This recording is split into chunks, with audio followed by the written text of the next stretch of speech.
It's over, crypto is scam. Hayo, siapa yang kemarin berpikiran seperti ini? Bitcoin baru aja mengalami salah satu koreksi terbesarnya di tahun 2024 dengan adanya penurunan harga sekitar 25% dalam 4 harinya. Dan penurunan terbesar sejak tahun 2022 sebanyak 16% dalam kurun waktu 1 hari. Koreksi ini mengejutkan banyak investor dan juga trader, di mana menyebabkan tekanan jual signifikan di pasar spot dan menyebabkan likuidasi miliaran dolar dalam waktu 4 hari berturut-turut. Sayangnya, banyak investor dan trader baru yang kecewa melihat pergerakan ini dan menganggap kalau pasar kripto itu udah gak bakal naik lagi alias udah masuk bear market. By the way, kita Republik Rupiah sudah antisipasi di video YouTube yang ini tentang bagaimana makroekonomi khususnya BOJ dan bagaimana efeknya terhadap financial market. Nah, apakah ini akan menjadi akhir dari kripto dan menuju bear market? Oke, mari kita bahas di video kali ini. Let's go!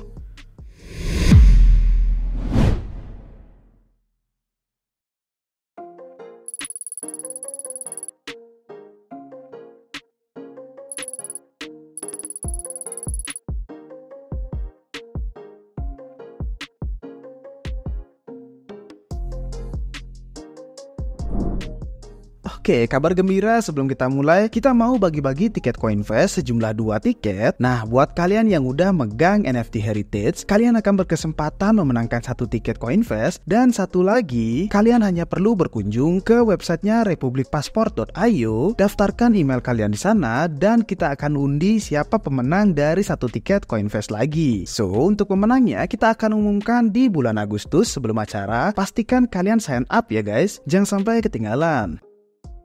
Bentar, ada tambahan nih. Buat kalian yang udah hold Heritage NFT, kalian akan dapat beberapa airdrop dari ekosistem Republik DAO. Salah satu yang pertama kita akan kenalin nih di sini adalah HappNow. HappNow adalah aplikasi HP yang dirancang untuk membantu orang menemukan pengalaman yang sedang terjadi di Bali, Indonesia, khususnya untuk menyoroti acara, tempat, dan layanan lainnya. Nah, buat kalian yang lagi liburan di Bali, bisa nih pakai aplikasinya untuk menambah referensi tujuan wisata kalian.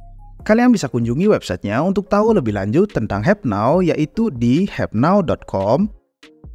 Oke, terima kasih untuk HappNow atas kerjasamanya. Dan buat kalian yang gak mau ketinggalan untuk dapetin airdrop dari ekosistem Republik DAO, kalian cukup minting Heritage NFT dan kalian akan mendapatkan membership seumur hidup dari Republik Rupiah, serta masih banyak keuntungan lainnya, seperti event, airdrop, dan lain-lain. Oke, kita lanjut ke video kali ini. Penyebab koreksi makro. Realitanya ada banyak banget nih faktor yang mempengaruhi dari koreksi kemarin. Sebagian besar berasal dari faktor makroekonomi. Yang pertama adalah faktor publikasi data makroekonomi dari Amerika, lebih tepatnya data ketenagakerjaan. Ini sudah menjadi trigger pertama untuk koreksi karena pada Jumat 2 Agustus 2024 data ketenagakerjaan dipublikasi. 2 yang utamanya adalah melalui data non-farm payroll yaitu NFP atau data gaji sektor non-pertanian dan juga data pengangguran. Data NFP mencerminkan jumlah gaji yang ada di perekonomian kecuali dari sektor pertanian. Jadi kalau naik artinya antara upah masyarakat mulai naik lagi atau mulai banyak bisnis yang nambah karyawan karena perekonomian mulai membaik. Dalam publikasi Jumat lalu, NFP terlihat bergerak turun, bahkan turunnya lumayan drastis, yang dimana membuat kekhawatiran akan perekonomian yang menjadi lebih buruk akan muncul kembali. Nah, ditambah lagi, ada publikasi data pengangguran, yang dimana data pengangguran bergerak naik, artinya banyak yang dipecat dalam 1 bulan terakhir kemarin, bahkan lebih banyak dari bulan Juni pada tahun 2024. Semua data ini ditambah dukungan data-data lainnya memberikan kekhawatiran akan terjadinya resesi yang beberapa bulan ini sempat hilang. Kemungkinan resesi ini juga diperparah lagi dengan narasi dari Jepang baru saja mengumumkan kalau mereka naiki suku bunga acuan untuk bulan Agustus 2024 di mana penentunya itu terjadi pada tanggal 31 Juli 2024. Oke, kenapa Jepang jadi pengaruh besar? Untuk memahami ini, kalian harus tahu dulu nih istilah namanya carry trade.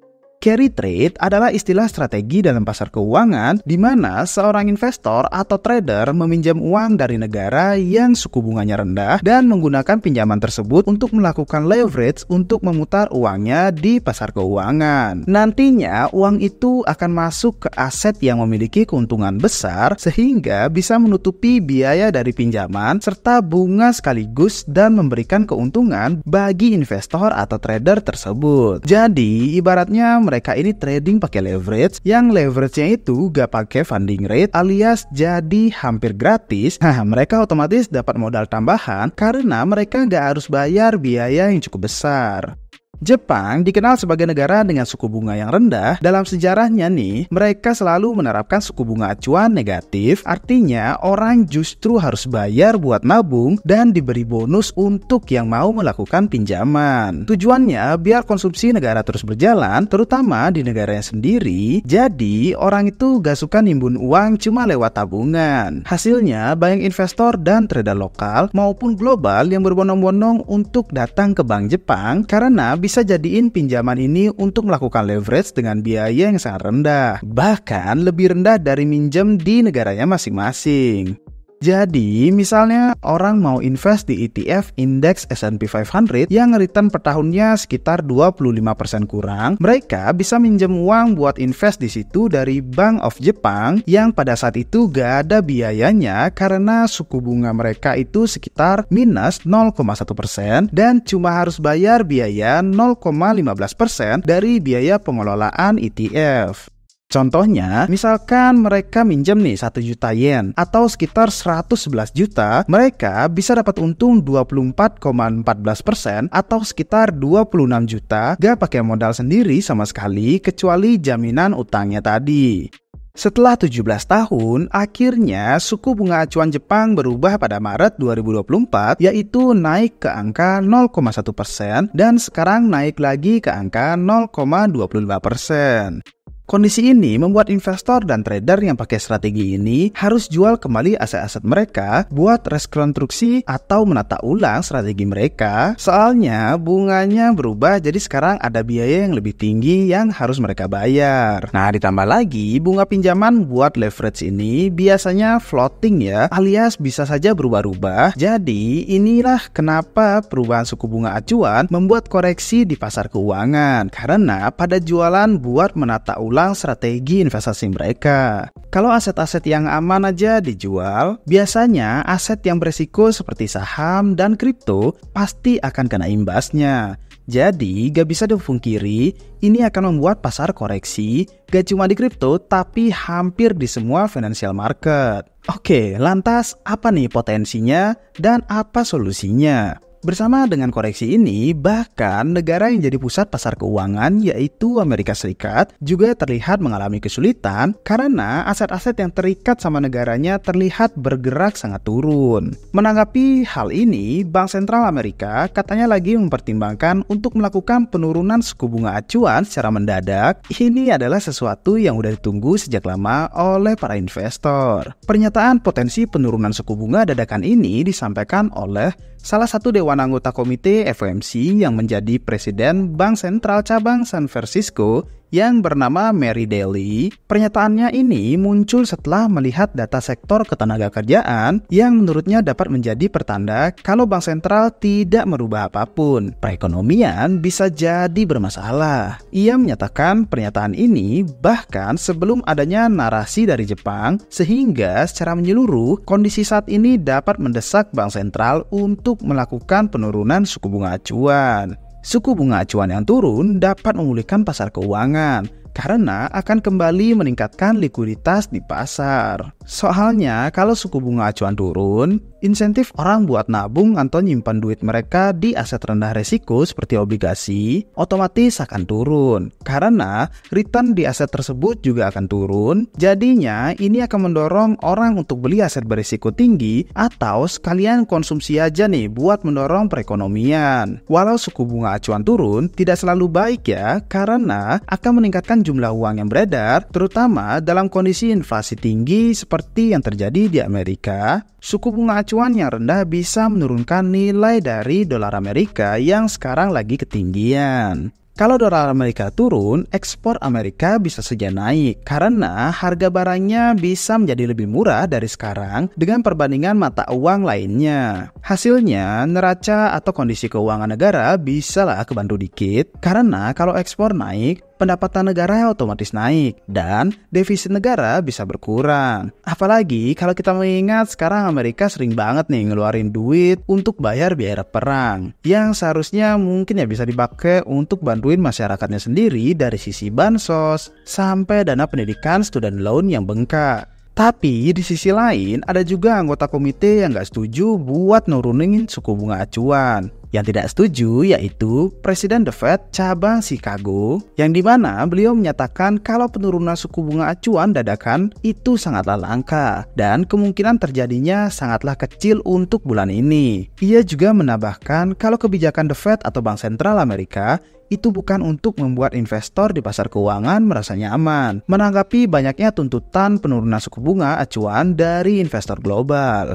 Nah, secara nggak langsung mungkin dia benar ya. Karena kalau nurunin suku bunga acuan, efek yang paling kerasa pertama adalah naiknya aset di pasar keuangan dan bukan langsung ke dalam perekonomian. Tapi sebenarnya suku bunga acuan yang turun bisa jadi salah satu solusi untuk masalah pendapatan negara walaupun memang hanya solusinya sampingan. Solusi utamanya Amerika sebenarnya ngurangi belanja negaranya buat hal-hal eksternal dan fokus ke dalam negaranya sendiri. Kalau kayak gini kemungkinan inflasi berlebih jadi lebih kecil ya, yang dimana berujung potensi krisis lebih kecil. Tapi saya siapa sih? Saya cuma kerucu dan teri kecil di market ini. Oke, kemarin kita benar-benar nih digempur oleh berita negatif dari segala arah.